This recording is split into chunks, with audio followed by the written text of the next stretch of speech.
하나님의 말씀 사도행전 11장입니다.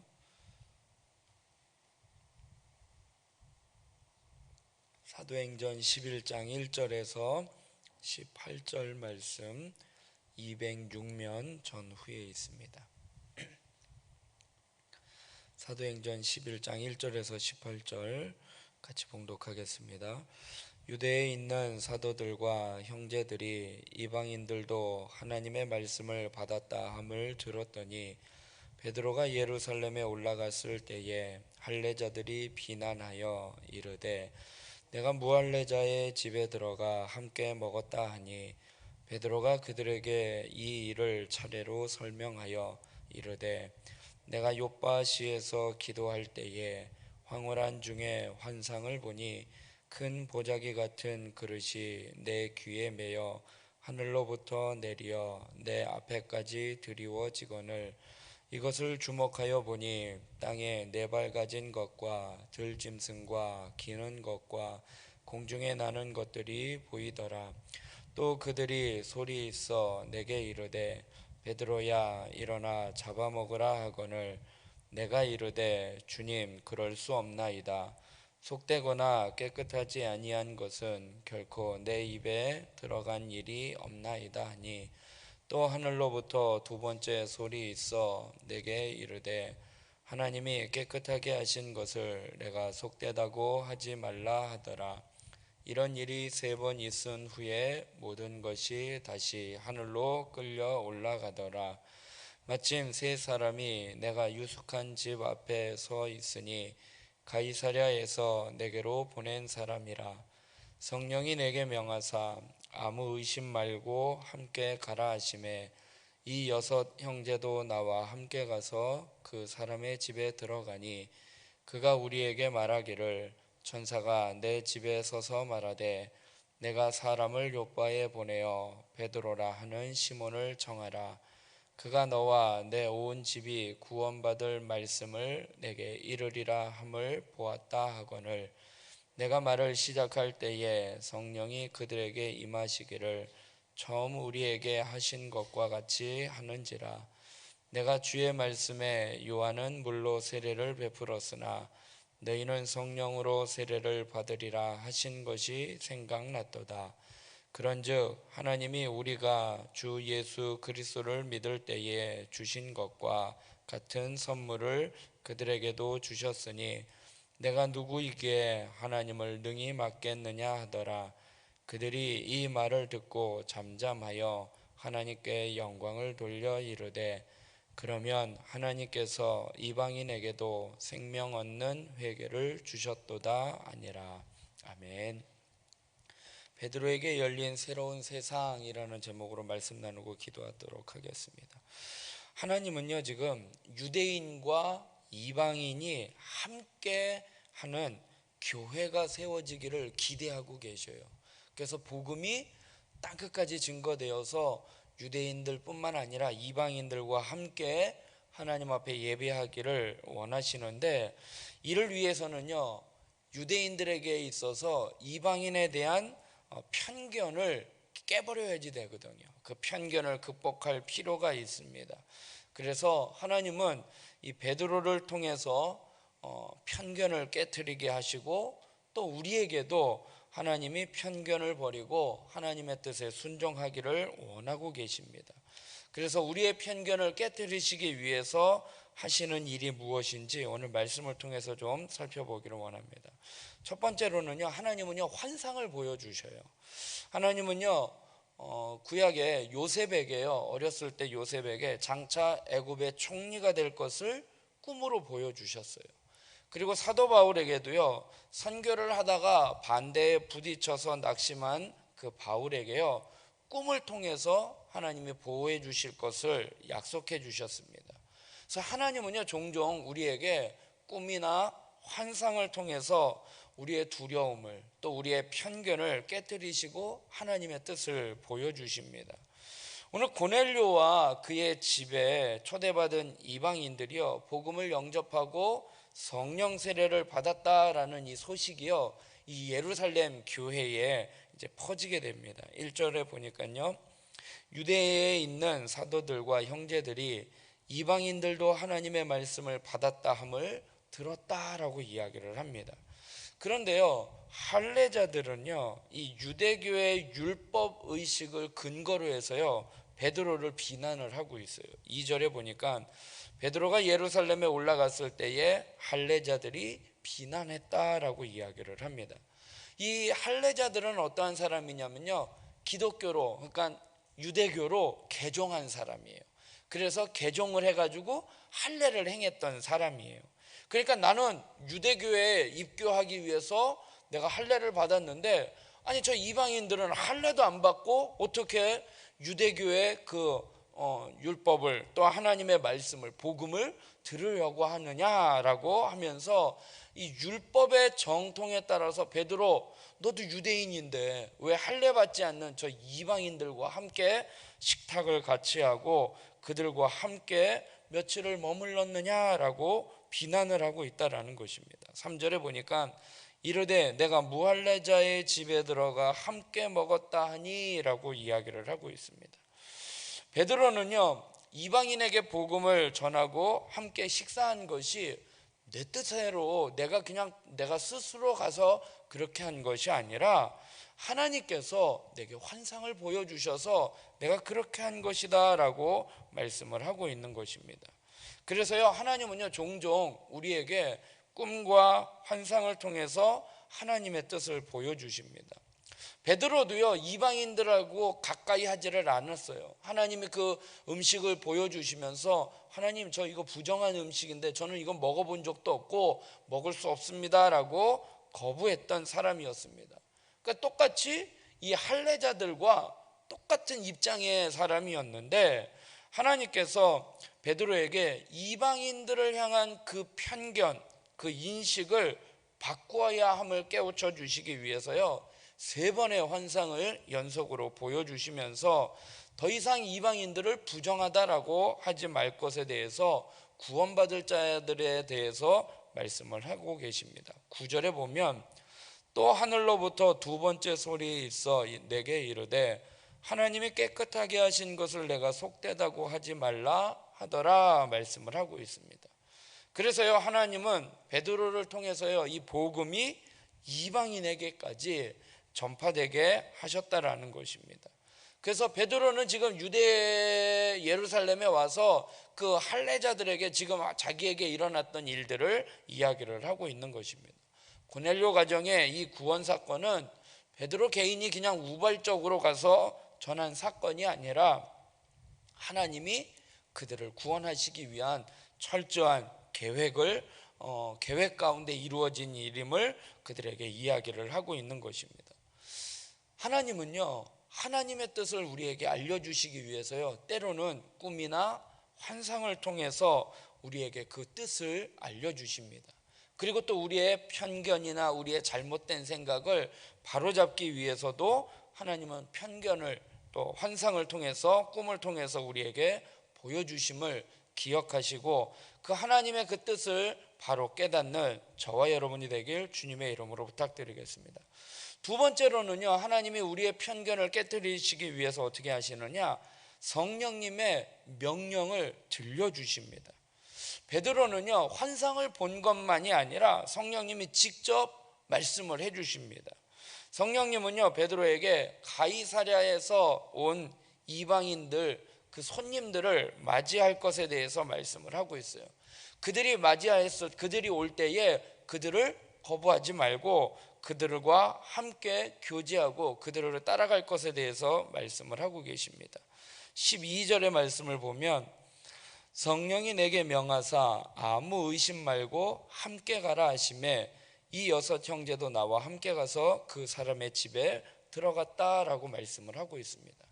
그러니까 하나님은요, 우리에게요, 꿈과 환상을 보여주시는 것뿐만 아니라 그 꿈과 환상이 하나님의 뜻임을 분명하게 알려주시기 위해서요, 구체적인 음성을 통해서 베드로가 내가 봤던 그 꿈, 내가 봤던 그 환상이 하나님의 뜻이 분명하구나 라는 것을 깨닫고 순종할 수 있도록 인도해 주신다라는 것입니다. 그렇기 때문에요, 우리는요, 꿈과 환상을 보는 것 그 중요하다라는 거예요. 그런데 하나님의 말씀을 통해서 또 우리가 확인받아야지 되는 것, 그래서 말씀에 민감해야지 되는 거예요. 그래서 전에도 말씀드린 것처럼 기도하는 것과 말씀 보는 것이요, 이게 균형을 잘 잡아야지 된다라는 거예요. 말씀을 연구하고 말씀을 묵상하고 말씀 이런 것을 제껴놓고요, 기도하는 일에만 집중하는 사람이 있거든요.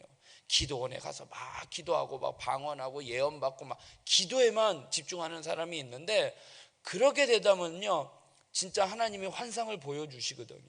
꿈을 보여주시거든요. 그런데 자칫 말씀에 의지하지 않는다면 환상에 빠지고 신비주의에 빠지게 된다는 거예요. 그런데 이게 진짜인가? 이게 환상? 그런데 하나님은요 베드로에게 환상만 보여주신 것이 아니라 성령님의 음성까지 들려주셨다는 거예요. 하나님이 주신 꿈과 비전, 환상, 이게 정말 하나님의 뜻인지 말씀을 통해서 우리가 증명이 되어야지 되고 확신을 받아야지 된다라는 것입니다. 그래서 성령님은요 지금도요 말씀을 통해서 우리에게 교훈을 주셔요. 그래서 우리가 하나님의 말씀을 읽어야 하고 말씀을 들어야 하고 또한 말씀을 연구해야지 된다라는 것입니다. 또 말씀만 너무 파고들고 말씀만, 하나님의 말씀이니까 말씀만 읽고 말씀만 묵상하고 연구만 하면 어떻게 되느냐? 지식적인 신앙이 된다라는 거예요. 하나님 앞에 기도함으로 말미암아 영적인 하나님과 교통을 통해서 하나님의 또 꿈과 계시와 환상과 음성을 들어야지 된다라는 것입니다. 그래서요 우리는요 기도와 말씀이요 잘 균형이 갖춰져야지 된다라는 것입니다. 하나님은요 환상을 보여주시고요 또한 말씀을 통해서 그 뜻이 분명한 것을 베드로에게 말씀을 해주십니다. 그리고 그의 편견과 그의 잘못된 생각을 바꿔주신다라는 것입니다. 그래서 우리는요 또한 늘 말씀에 귀를 기울이고 말씀을 묵상하는 저와 여러분이 되길 주님의 이름으로 부탁드리겠습니다. 끝으로 하나님이 우리의 편견과 우리의 잘못된 생각을 고쳐주시기 위해서 어떻게 하시느냐? 준비한 것들을요 알려주셔요. 신명기 18장 22절에 이런 말씀이 있습니다.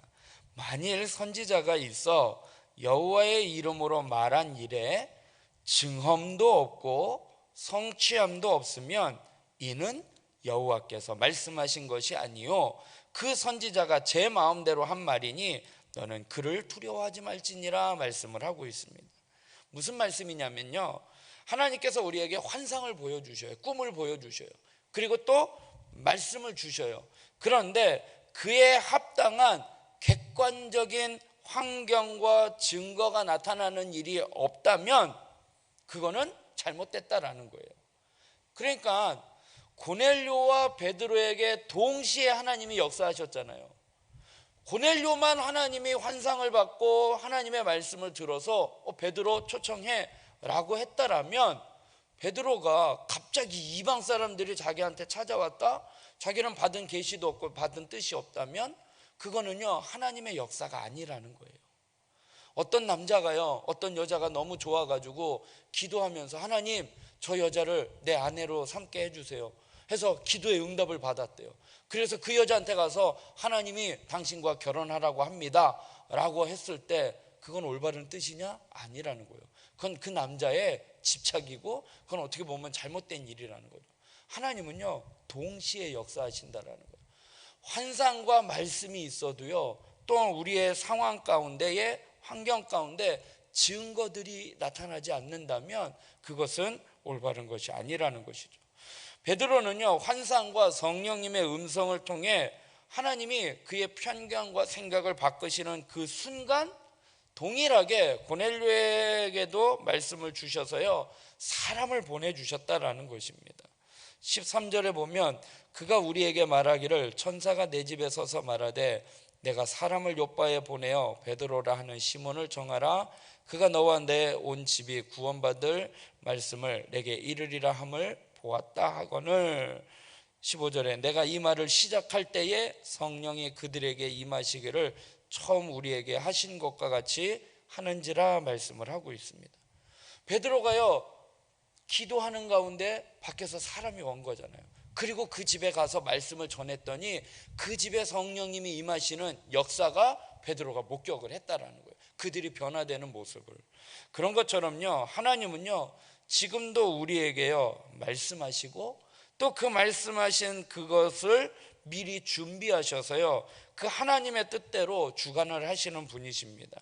그래서요 베드로는요 이방인이 받은 성령 세례가 전적으로 하나님의 뜻이었음을 꿈으로, 음성으로, 현장에서 목격함으로 그것이 진짜 하나님의 뜻이구나라는 것을 깨닫게 되면서 거기에서 어떻게 해요? 세례를 베풀어 주었다라고 말씀을 하고 있는 것입니다.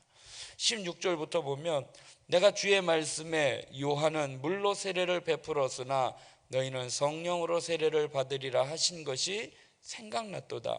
그런즉 하나님이 우리가 주 예수 그리스도를 믿을 때에 주신 것과 같은 선물을 그들에게도 주셨으니 내가 누구이기에 하나님을 능히 맡겠느냐 하더나 그들이 이 말을 듣고 잠잠하여 하나님께 영광을 돌려 이르되 그러면 하나님께서 이방인에게도 생명 얻는 회개를 주셨다 하니라 라고 말씀을 하고 있습니다.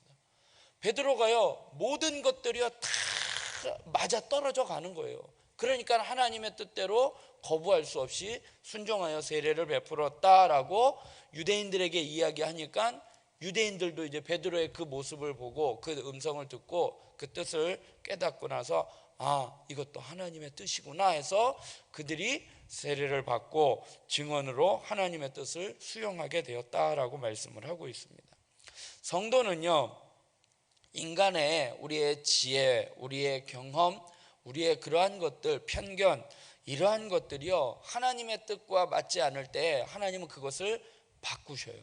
그런데요 그 하나님의 뜻에 순종하고 하나님의 뜻에 깨닫게 하기 위해서요 때로는 환상을, 때로는 꿈을, 때로는 또 말씀을 통해서 그리고 그 말씀과 환상이 하나님의 뜻이 분명한 것임을 환경을 통해서 상황과 우리의 주변에 일어나는 일들을 통해서 우리에게 보여주시고 이끌어 주신다라고 말씀을 하고 있습니다.